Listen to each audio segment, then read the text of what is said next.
हमारे YouTube channel में सभी का हार्दिक स्वागत अभिनंदन। आज हम बताने जा रहे हैं जिन राशियों पर शनि की ढैया चल रही है, साढ़े साती चल रही है, और जिन राशियों पर शनि की ढैया और साढ़े साती प्रारंभ होने वाली है, तो बिल्कुल घबराइए मत। शनि भगवान न्यायकारी देवता हैं। वो अनायास ही किसी भी व्यक्ति को ऐसे नहीं परेशान करते। भगवान भोलेनाथ ने उनको व्यक्तियों के कर्मों के अनुसार दंड देने का कार्यभार सौंपा है। तो बिल्कुल मत घबराइए शनि भगवान से। अगर आपकी राशियों पर शनि प्रवेश होने वाला है या कुंडली में गलत भाव में स्थित है, तो आप ज़्यादा से ज़्यादा हनुमान जी की उपासना करें, हनुमान चालीसा का पाठ करें, हनुमान अष्टक, और पीपल वृक्ष का पूजन करें, उसके पास तेल का दीपक जलाएं। 16 शनिवार व्रत भी रख सकते हैं। व्रत रखने के बाद में विधि विधान से उद्यापन करें। इस प्रकार से शनि भगवान की शुभ दृष्टि प्राप्त होगी। आइए एक छोटी सी कहानी के माध्यम से हम ये स्तोत्र का पाठ करेंगे। शनि स्तोत्र का पाठ, जिसका सुबह शाम मात्र श्रवण करने से शनि की पीड़ा दूर होती है। हमारे वीडियो के लास्ट तक बने रहिए। अच्छा लगे लाइक भी करें, सब्सक्राइब भी करें। अगर हमारे चैनल पर पहली बार आए हैं तो सब्सक्राइब, बेल आइकन का बटन प्रेस करना ना भूलें, जिससे कि जो भी वीडियो पड़े तो आपके पास उसका नोटिफिकेशन प्राप्त होता रहे। चलिए बिना विलंब किए हुए हम एक शनि भगवान की छोटी सी कथा से प्रारंभ करते हैं। सूर्य भगवान जो सभी ग्रहों के राजा भी बताए गए हैं, पिता भी बताए गए हैं। सूर्य भगवान की 9 संतानें शनि, यम, बृहस्पति, मंगल, बुध, पृथ्वी, यमुना, इस प्रकार से 9 संतानें हैं। तो शनि बचपन से ही बड़े नटखट थे और उनका किसी भाइयों के साथ मेल मिलाप नहीं होता था। उनको अकेलापन ही भाता रहता था। तो सूर्य भगवान को बड़ी चिंता थी। कभी कभी अपने संस्कार बस किन्हीं आत्माओं का आगमन हो जाता है। तो इस प्रकार से सूर्य भगवान शनि को लेकर के बड़े चिंतित रहते थे कि ये बड़े होने के बाद में इनका तो किसी भी भाइयों से मेल मिलाप नहीं हो रहा है। तो जैसे जैसे बचपन समाप्त हुआ, बचपन से ही अपने भाइयों के साथ बनती नहीं थी।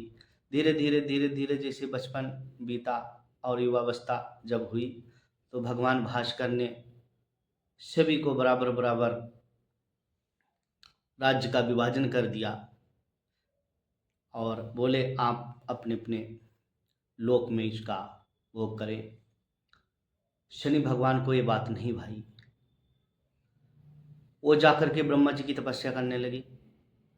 कई सालों तक ब्रह्मा जी की तपस्या करने के बाद में ब्रह्मा जी प्रकट हुए, बोले बेटा वरदान मांगो। तो शनि भगवान ने कहा अगर आप मुझसे प्रसन्न हैं, मुझे वरदान देना चाहते हैं, तो मुझे एक वरदान दीजिए। मैं जिसके ऊपर अपनी शुभ दृष्टि डालूं तो उसका कल्याण हो जाए, और जिसके ऊपर अशुभ दृष्टि डालूं तो उसका सब प्रकार से विनाश ही विनाश हो जाए। ब्रह्मा जी तथास्तु कह के अंतर्ध्यान हो जाते हैं।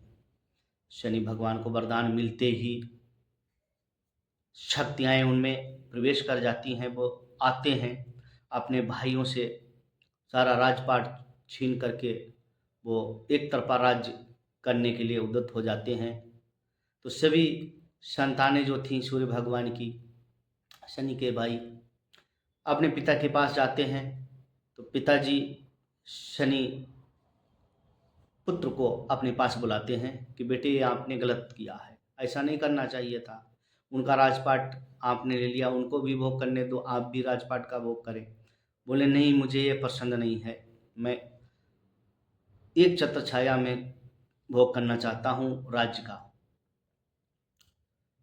शनि भगवान के कई बार समझाने पर सूर्य भगवान की बात शनि भगवान नहीं माने। तो उन्होंने कहा अब क्या किया जाए। तो उन्होंने मन ही मन भगवान शंकर की तपस्या करना चालू कर दी। सूर्य नारायण ने कई दिनों की तपस्या करने के बाद भोलेनाथ प्रकट हुए। बोले बेटा क्या मांगते हो। तो उन्होंने सारी बात शनि की बता दी। तो भोलेनाथ को बहुत क्रोध आया। बोले ऐसी बात है, इन्होंने सब कुछ अपने भाइयों से छीन लिया है, बहुत परेशान किया है, युद्ध भी किया है भाइयों से, तो मैं अब शनि को नहीं छोड़ूंगा। भोलेनाथ क्रोधित में आकर के अपने जितने भी गढ़ थे सब शनि भगवान को ललकार लगा दी कि तुम्हें मुझसे युद्ध करना पड़ेगा। भोलेनाथ के सब गण जाकर के शनि के ऊपर चढ़ाई कर देते हैं। शनि की अशुभ दृष्टि से भगवान शंकर के जितने भी गण हैं सब परास्त हो जाते हैं, हार जाते हैं, उनकी सेना को परास्त कर देते हैं। तो अंत में भोलेनाथ को बहुत क्रोध आता है। तो वो वीरभद्र को आदेश के अनुसार प्रकट करते हैं और आदेश देते हैं। वीरभद्र जब प्रकट होते हैं तो भोलेनाथ से कहते हैं मेरे लिए क्या आदेश है। पृथ्वी, पाताल, आकाश, स्वर्ग लोक को मैं मिनटों में भस्म कर सकता हूँ। स्वामी आपके आशीर्वाद से मैं क्या नहीं कर सकता हूँ। एक पलक झपकते ही मैं प्रलय की स्थिति ला सकता हूँ। आप मुझे आदेश दीजिए, मुझे क्या करना है। भोलेनाथ कह देते हैं जाओ शनि भगवान से युद्ध करना है आपको। और उनके साथ नंदी भी जाते हैं। तो महान योद्धा भोलेनाथ उनके साथ करोड़ों की सेना भी भेज देते हैं शनि भगवान से युद्ध करने के लिए। जब नंदी और वीरभद्र शनि के सम्मुख होते हैं तो वो महान संग्राम होता है और लास्ट में परिणाम वही होता है, ब्रह्मा जी का वरदान सफल होता है। शनि उनके ऊपर अशुभ दृष्टि डालता है और नंदी को भी घायल कर देता है और वीरभद्र को भी घायल कर देता है। ये आकर के उनकी शरण में गिरते हैं भोलेनाथ की नंदी और वीरभद्र। भोलेनाथ को बहुत गुस्सा आता है शंकर को।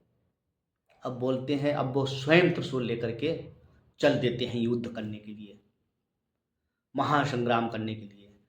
अब वो आते शनि के समीप भोलेनाथ अपना तीसरा नेत्र खोलते हैं। अब खोल के उसको भस्म करना चाहते हैं। तो शनि भगवान भी अपनी दृष्टि भोलेनाथ के ऊपर डाल देते हैं। तो दोनों की दृष्टियां आपस में मिलते एक दिव्य ज्योति का प्रादुर्भाव हो जाता है और इतने ही पलक झपकते ही भगवान शंकर अपने त्रिशूल से शनि के ऊपर प्रहार कर देते हैं। शनि भगवान घायल हो जाते हैं और ऐसी दुर्दशा देख करके सूर्य भगवान तुरंत आ जाते हैं भोलेनाथ के पास, चरण पकड़ लेते हैं। भगवान ये मेरे पुत्र की बहुत ही विषम स्थिति हो गई है, बहुत घायल है, इसको आप क्षमा कर दें। भगवान भास्कर के कहने के अनुसार भोलेनाथ अपना क्रोध शांत कर लेते हैं और जब इतना दृश्य देख करके शनि भगवान मन ही मन भोलेनाथ को प्रणाम करते हैं और वो वरदान मांगते हैं भोलेनाथ से कि आप मुझे अपनी शरण में रखें। तो भोलेनाथ प्रसन्न होकर के उनको अपना शिष्य स्वीकार कर लेते हैं और आदेश देते हैं कि तुम आज से मेरी आज्ञा का पालन करोगे।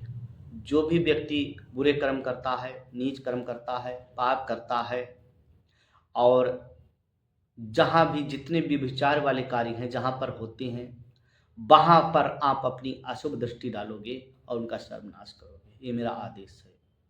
उनको दंड दोगे।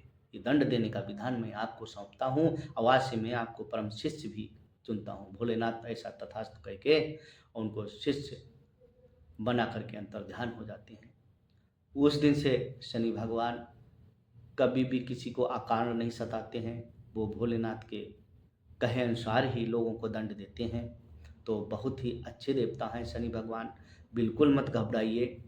जो भाई अच्छा सोचते हैं, अच्छा कार्य करते हैं, धर्म के मार्ग पर चलते हैं, तो उनको शनि भगवान अपनी शुभ दृष्टि डाल करके व्यक्ति को बहुत उन्नत उठाते हैं। क्योंकि आजकल जो भी ये आधुनिक युग है, ये शनि प्रधान युग है।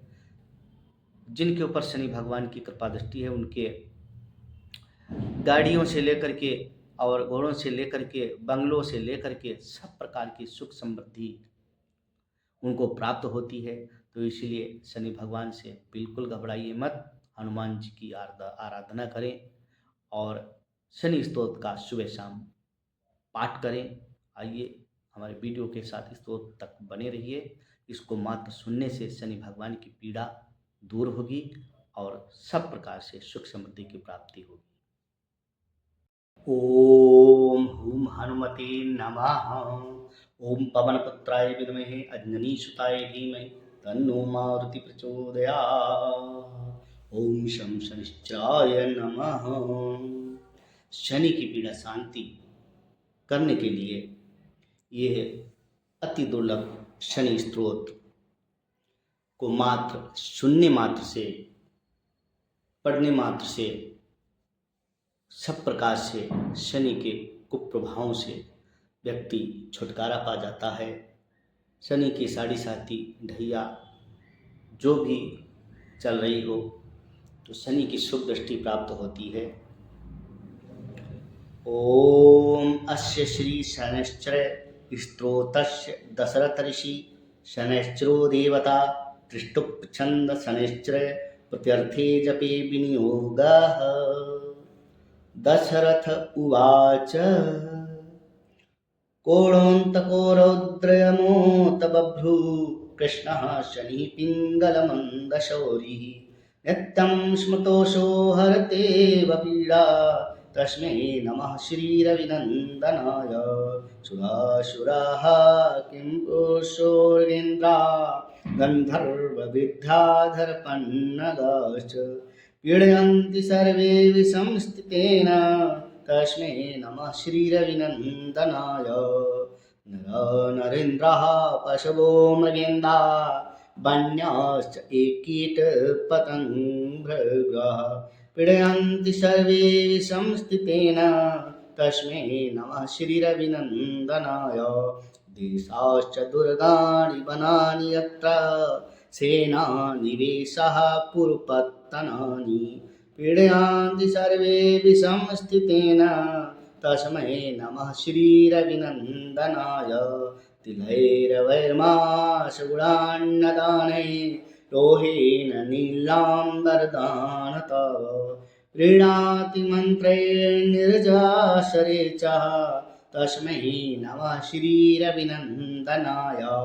प्रयागकुले यमुनातटे वा सरस्वती पुण्यजले वहायां यो योगिनां ध्यानागतोऽपि सूक्ष्मं तस्मै नमः श्रीरविनन्दनाय।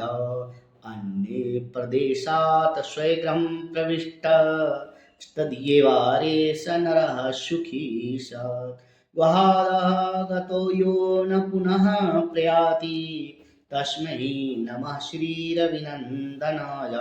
स्रष्टा स्वयंभूर्भुवनत्रयस्य त्राता हरीशो हरते पिनाकी एकस्त्रितार्ग्ययजुषाममूर्तिः तस्मै नमः श्रीरविनन्दनाय।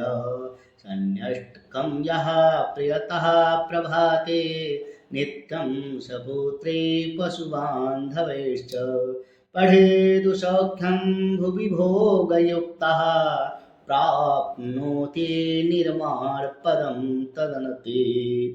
कोणस्था पिङ्गलो बभ्रुकृष्णो रौद्रोऽन्तको यमः शौरी शनैश्चरो मन्दः पिप्लादेन संस्तुतः।